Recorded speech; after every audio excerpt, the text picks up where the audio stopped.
العلم النور العلم النور العلم النور. گمراہ کرنے سے وہ گمراہ ہو گئے، حتیٰ کہ شیطان نے بڑے بڑے ولیوں کی ولایت کو ختم کر دیا. اللہ رب العزت نے ہمارے دین و ایمان اور تقوی کی حفاظت کے لیے فرمایا جب تم صاحب ایمان بن چکے، صاحب تقوی بن چکے اور تم چاہتے ہو کہ زندگی کے آخری لمحے تک تمہارا ایمان اور تقوی محفوظ رہے تو اللہ والوں کے دامن کو مضبوطی سے تھام لو، ان کی چوکھٹ سے اپنا رشتہ جوڑ لو. اللہ والوں کے دامن سے جو منسلک ہو جاتا ہے، اللہ والوں کی چوکھٹ سے جو رشتہ جوڑ لیتا ہے، اس کا ایمان بھی محفوظ رہتا ہے، اس کا تقوی بھی محفوظ رہتا ہے. اسی لیے اللہ نے فرمایا وَكُونُوا مَعَ الصَّادِقِينَ، سچوں کے ساتھ ہو جاؤ. اگر آپ گہرائی میں اتر کر دیکھیں گے تو عرس کا یہی مقصد ہے کہ اللہ والوں سے ہمارا رشتہ جڑا رہے، اللہ والوں کی چوکھٹ سے ہمارا رشتہ مضبوط رہے. نبی اکرم صلی اللہ علیہ وسلم نے صحابہ کرام کو اپنی صحبت میں رکھ کر ان کو آئیڈیل اور نمونہ بنا کر دنیا کے سامنے پیش فرمایا. صحابہ کی زندگی ہمارے نگاہوں کے سامنے ہے. نبی اکرم صلی اللہ علیہ وسلم نے ارشاد فرمایا اصحابی کا نجوم بِأَيِّهِمْ اقْتَدَيْتُمْ اهْتَدَيْتُمْ، میرے تمام صحابہ نجوم ہدایت ہیں، تم ان میں سے جن کی پیروی کرو گے ہدایت پا جاؤ گے. اللہ کے نبی سید عالم صلی اللہ علیہ وسلم نے صحابہ کی عظمت شان کو بیان کرتے ہوئے ارشاد فرمایا لا تسبوا اصحابی فلو ان احدکم انفق مثل احد ذهبا لم يبلغ مد احدهم ولا نصیفہ. میرے صحابہ کو برا بھلا نہ کہو، اس لیے کہ اگر تم لوگ رب کی بارگاہ میں سونے کا پہاڑ خرچ کرو اور صحابہ کرام ایک دو سیر جو رب کی بارگاہ میں خرچ کریں تو اس جو پر اتنا ثواب ملے گا کہ سونے کے پہاڑ پر اتنا ثواب نہیں ملے گا. یہی سے پتہ چلا کہ صحابہ کرام کو اللہ کے نبی نے اپنی صحبت میں رکھ کر ایسا بے مثل و بے مثال بنا دیا ہے کہ بڑا سے بڑا ولی غوث اور کتب بھی چاہے جتنا اعلیٰ درجے کا ہو لیکن ادنا درجے کے صحابی کے مرتبے کو بھی نہیں پہنچ سکتا. نبی اکرم صلی اللہ علیہ وسلم کے صحابہ جب تک اس دنیا میں رہے بعد والوں کے لیے ہدایت کا انتظام کرتے رہے. یہ اولیاء کرام جن کا ہم عرس منا رہے ہیں، جن کی قبروں پر ہم حاضری دے رہے ہیں، جن کے مزارات سے ہم اکتساب فیض کر رہے ہیں، یہ اولیاء کرام بھی رب کی بارگاہ میں اسی بنیاد پر مقبول ہوئے کہ انہوں نے صحابہ کی زندگی کو مشعل راہ ہدایت بنایا، صحابہ کی زندگی کو اپنانے کی کوشش کی. اور اسی لیے سال بسال یہ عرس کیا جا رہا ہے تاکہ آپ صحابہ کرام کی زندگی سے ہدایت حاصل کریں، اولیاء کرام کی تعلیمات سے ہدایت حاصل کریں. نبی اکرم صلی اللہ علیہ وسلم کے صحابہ اس قدر عظیم الشان تھے کہ نبی اکرم صلی اللہ تعالی علیہ وسلم نے ایک دو نہیں بے شمار حدیثوں میں اپنے صحابہ کی عظمت شان کو بیان کرتے ہوئے مومنین کے دلوں میں ان کی عظمت کو جاگزی فرمایا ہے. اور قرآن عظیم میں تو صحابہ کی عظمت کے تعلق سے اتنی آیتیں اتری ہیں کہ اگر ان آیتوں کو بیان کیا جائے تو رات ختم ہو جائے گی، بات ختم نہیں ہوگی. صحابہ کی عظمت کے لیے یہی کیا کم ہے کہ وہ دنیا سے اس حال میں گئے کہ اللہ نے ان کو اپنی رضا کی سند عطا فرما دی، اللہ نے ان کو جنت کا مزدہ سنا دیا. لا يستوي منكم من انفق من قبل الفتح وقاتل اولئك اعظم درجة من الذين انفقوا من بعد وقاتلوا كلا وعد الله الحسنى. فتح مکہ سے پہلے جن لوگوں نے جان و مال کی قربانی پیش کی اور فتح مکہ کے بعد جن لوگوں نے جان و مال کی قربانی پیش کی، کیا یہ دونوں برابر ہیں؟ برابر نہیں ہیں.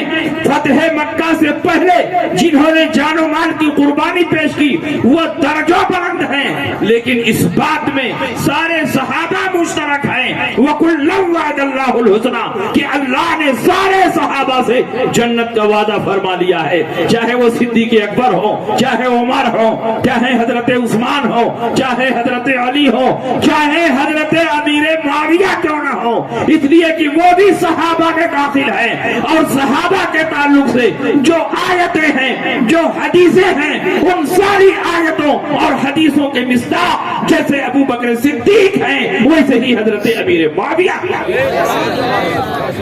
آپ ذرا اندازہ لگائیں نبی اکرم صلی اللہ علیہ وسلم نے کس قدر صحابہ کی عظمت کو بیان فرمایا.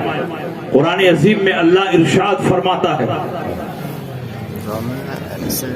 قرآن عظیم میں اللہ رب العزت نے ارشاد فرمایا, محمد رسول اللہ والذین معه اشداء علی الکفار رحماء بینہم. محمد صلی اللہ علیہ وسلم اللہ کے رسول ہیں اور جو ان کے ساتھ ہیں وہ کفار پر بہت بھاری ہیں اور آپس میں بہت نرم ہیں. صحابہ کرام آئیڈیل بن کر کیوں آئے؟ نبی اکرم صلی اللہ تعالی علیہ وسلم نے صحابہ کے دلوں میں اپنی محبت اس طرح ڈال دی تھی کہ صحابہ نبی کے ایک اشارے پر اپنے تن من دھن کو قربان کرنے کے لیے تیار ہوتے تھے. آپ اٹھائیے بخاری شریف جلد ثانی کتاب المغازی باب غزوۃ الحدیبیہ میں بہت تفصیل کے ساتھ یہ حدیث موجود ہے. میں تفصیلات میں نہیں, بہت اختصار کے ساتھ آپ کے سامنے بیان کر رہا ہوں کہ سن 6 ہجری میں نبی اکرم صلی اللہ علیہ وسلم جب 1400 یا 1500 اصحاب کے ساتھ وادی حدیبیہ میں خیمہ زن ہوئے, نبی اکرم صلی اللہ علیہ وسلم عمرہ کے ارادے سے تشریف لائے, مگر کفار مکہ نے آپ کو مکہ مکرمہ میں داخل ہونے سے روک دیا. اسی مقام پر ایک تاریخی صلح ہوئی 1 سال کے بعد, اور نبی اکرم صلی اللہ تعالی علیہ وسلم نے مکہ کو فتح فرما لیا. جب صلح حدیبیہ کی عبارت لکھی جا رہی تھی, صنادید قریش کی طرف سے قریش کی نمائندگی کرتے ہوئے عروہ ابن مسعود ثقفی وادی حدیبیہ میں آئے. قریش نے کہا کہ جاؤ محمد کی کامیابی کا راز معلوم کر کے آؤ. آخر کیا بات ہے کہ محمد جس میدان میں قدم رکھتے ہیں کامیاب نظر آتے ہیں, جس مارکے میں قدم رکھتے ہیں اس مارکے کو سر کر لیتے ہیں. محمد کے ماننے والے مٹھی بھر ہیں لیکن لاکھوں دشمنوں کے مقابلے میں ٹک جاتے ہیں اور دشمنوں کے چھکے چھڑا دیتے ہیں. عروہ ابن مسعود ثقفی اس وقت مسلمان نہیں ہوئے تھے, بعد میں مسلمان ہوئے. یہ اپنے نمائندہ کی حیثیت سے نہیں, کفار قریش کے نمائندہ کی حیثیت سے آ رہے ہیں. عروہ ابن مسعود ثقفی وادی حدیبیہ میں آتے ہیں, قدم قدم پر صحابہ کی جانثاری اور جذبہ وارفتگی کو دیکھتے ہیں, اور سب کچھ دیکھنے کے بعد جن الفاظ میں انہوں نے اپنے تاثرات کو کفار قریش کے سامنے بیان کیا ہے وہ آب زر سے لکھنے کے قابل ہے. عروہ ابن مسعود ثقفی کہتے ہیں, واللہ یا قوم لقد وفدت علی الملوک لقد وفدت علی قیصر وکسرى والنجاشی واللہ ان رأیت ملکا قط يعظمه اصحابه ما يعظم اصحاب محمد محمدا. خدا کی قسم اے میری قوم, میں قیصر و کسریٰ کے بادشاہوں میں گیا ہوں, بڑے بڑے سلاطین کے درباروں میں گیا ہوں, لیکن قسم ہے کعبہ کے پروردگار کی, محمد کے اصحاب جس انداز سے محمد کی تعظیم و تکریم کرتے ہیں میں دنیا کے کسی بھی بادشاہ کی بارگاہ میں تعظیم و تکریم کا یہ نرالا انداز میں نے نہیں دیکھا. واللہ ما تنخم رسول اللہ صلی اللہ علیہ وسلم نخامتا الا وقعت فی کف رجل منہم فضلک بها وجهه وجلہ وإذا أمرهم ابتدروا أمره وإذا تكلم خفضوا أصواتهم عنده وما يحدون إليه النظر تعظيما له. خدا کی قسم میں نے دیکھا کہ جب محمد وضو کرتے ہیں تو ان کے اصحاب پروانوں کی طرح ان کے ارد گرد جمع ہو جاتے ہیں, ان کے وضو کے پانی کو زمین پر گرنے نہیں دیتے بلکہ اس کو اپنے ہاتھوں اور ہتھیلیوں پر روک لیتے ہیں. کوئی اپنے چہرے پر ملتا ہے, کوئی اپنے سینے پر ملتا ہے, اور میں نے دیکھا کہ جب محمد ناک صاف کرتے ہیں یا منہ کی رطوبت باہر کرتے ہیں اس کو بھی ان کے اصحاب زمین پر گرنا نہیں دیتے بلکہ اپنے ہاتھوں اور ہتھیلیوں پر روک لیتے ہیں, اپنے چہرے پر ملتے ہیں اور محمد جب کسی بات کا حکم دیتے ہیں سارے صحابہ اس حکم کی تعمیل میں دوڑتے ہیں اور اس بات کی کوشش کرتے ہیں کہ یہ سعادت انہیں حاصل ہو جائے. اور جب محمد کی بارگاہ میں ان کے اصحاب بیٹھتے ہیں تو ادب و احترام میں اس طرح اپنی گردنیں چھپا لیتے ہیں کہ ان علی رؤوسہم الطیر، گویا ان کے گردن پر پرندہ بیٹھا ہوا ہے، ذرا سی حرکت ہوگی پرندہ اڑ جائے گا. اس شان سے محمد کے صحابہ محمد کی بارگاہ میں بیٹھتے ہیں کہ ان کے جسم میں حرکت نہیں ہوتی ہے، وہ کچھ بولتے نہیں ہے، بے حس و حرکت محمد کی بارگاہ میں بیٹھتے ہیں. ایسا لگتا ہے کہ ان کی بارگاہ میں انسان نہیں بے جان پتھر رکھے ہوئے ہیں. اعلیٰ حضرت نے اسی منظر کی عکاسی کرتے ہوئے ارشاد فرمایا تیرے آگے یوں ہیں دبے لچے فصحارت کے بڑے بڑے، کوئی جانے منہ میں زبان نہیں بلکہ جسم میں جان نہیں. تو خدا کا یہی ہے در، نہیں اور کوئی مفر مقر جو وہاں سے ہو، یہی آ کے ہو جو یہاں نہیں تو وہاں نہیں. سبحان اللہ، سبحان نعرہ تکبیر، نعرہ رسالت، علماء اہل سنت، مسلک اعلیٰ حضرت مفتی شمشاد احمد صاحب قبلہ، نعرہ تکبیر، نعرہ رسالت. بہت اچھا. اور محبت کرنے والوں نے صرف نبی کے غسالِ مبارکہ سے محبت نہیں کیا، سرکار کے منہ مبارک سے بھی محبت کیا، کیونکہ وہ جانتے تھے کہ نبی کی تعظیم اس وقت تک مکمل ہو ہی نہیں سکتی جب تک نبی کے جملہ متعلقات کی تعظیم نہ کی جائے، ان کے تمام منصوبات کی تعظیم نہ کی جائے. اسی لیے شفا شریف کی حدیث ہے، حضرت خالد ابن ولید رضی اللہ تعالیٰ عنہ جو اسلام کے عظیم جرنیل اور کمانڈر ہیں، جس جنگ میں شریک ہو جاتے جنگ کا نقشہ بدل جاتا، دشمنوں کو کاٹتے کاٹتے قلب لشکر میں پہنچ جاتے، دشمنوں کے چھٹکے چھوڑا دیتے. حضرت خالد ابن ولید جنگ روم میں مشغول ہے، آپ کے ایک ہاتھ میں اسلامی پرچم ہے، دوسرے ہاتھ میں تلوار ہے. صحابہ کی تعداد کم ہے، رومیوں کی تعداد لاکھوں میں ہے، لیکن خالد ابن ولید بڑی بہادری کے ساتھ رومیوں کو کاٹتے ہوئے قلب لشکر میں پہنچ گئے. اچانک ان کا گھوڑا پٹک گیا اور ان کی پگڑی زمین پر گر گئی اور اسی پگڑی میں جو ٹوپی تھی وہ بھی زمین پر گر گئی. خالد ابن ولید دشمنوں کے نرغے میں گھرے ہوئے ہیں. دشمنوں نے سوچا بڑا اچھا موقع ہے، یہ آدمی ہمارے بیچ میں گھرا ہوا ہے اور جھک کر اپنی ٹوپی اٹھا رہا ہے. جس آدمی نے ہمارے ہزاروں کمانڈروں کو قتل کیا ہے، ہمارے سپاہیوں کو تحت تیگ کیا ہے، اچھا موقع ہے اس کی گردن کو نشانہ بنایا جائے اور خاک و خون میں تڑپا دیا جائے. کیونکہ جب مسلمانوں کا سپہ سالار مار دیا جائے گا، اسلامی پرچم سرنگوں ہو جائے گا اور ہماری فتح ہو جائے گی. چنانچہ بہت سے رومی تیزی کے ساتھ حضرت خالد ابن ولید کی طرف بڑھے تاکہ خالد ابن ولید کی گردن کو نشانہ بنائے. صحابہ کرام نے دیکھا خالد ابن ولید کی جان خطرے میں ہے. صحابہ کرام بجلی کی طرح کوڑتے ہوئے دشمنوں کو چیرتے پھاڑتے حضرت خالد ابن ولید تک پہنچ گئے اور انہوں نے حضرت خالد ابن ولید کو چاروں طرف سے گھیر لیا. خالد ابن ولید کی حفاظت فرمائی. جب جنگ ختم ہوئی معمر صحابہ نے کہا کہ اے خالد ابن ولید، آپ اتنے عظیم جرنیل اور سپہ سالار ہیں اور آپ ایک معمولی ٹوپی کے لیے اپنی جان کو خطرے میں ڈال رہے ہیں، چھپ کر ٹوپی اٹھا رہے ہیں. اگر دشمن نے آپ کی گردن کو نشانہ بنا دیا ہوتا تو آپ تو شہید ہو جاتے، ہماری شکست ہو جاتی. خالد ابن ولید نے کہا لم افعلها بسبب القلنسوة بل لما تضمنته من شعره صلی اللہ علیہ وسلم لئلا اسلب برکتها وتقع في ايدي المشركين. میں نے ٹوپی کے لیے ایسا نہیں کیا ہے، بلکہ اسی ٹوپی میں رسول پاک کا منہ مبارک چھپا کر رکھتا ہوں، اسی کی برکت سے جنگوں میں کامیاب ہوتا ہوں. جب یہ ٹوپی گری مجھے اس بات کا خطرہ محسوس ہوا کہیں اس کی برکتوں سے محروم نہ کر دیا جاؤں یا منہ مبارک مشرکین کے ہاتھوں میں نہ پڑ جائے، اس کی ناقدری نہ ہونے پائے. سرکار کے منہ مبارک کے احترام میں ایک خالد ابن ولید تو کیا ہے، ہزاروں ہوں تو سب کو قربان کیا جا سکتا ہے، لیکن سرکار کے منہ مبارک کی توہین برداشت نہیں کی جا سکتی ہے. میں آپ سے بتانا چاہتا ہوں صحابہ کرام کو بدعت کا یہ راستہ کس نے دکھایا تھا؟ اگر سرکار کے منہ مبارک کا احترام بدعت ہے تو صحابہ کرام کیوں اس راستے پر چل رہے ہیں؟ سرکار کے منہ مبارک کا احترام اگر ناجائز ہے تو صحابہ کرام یہ کام کیوں کر رہے ہیں؟ اس لیے کہ صحابہ بدعتی نہیں ہو سکتے، جو بدعتی ہوگا وہ فاسق ہوگا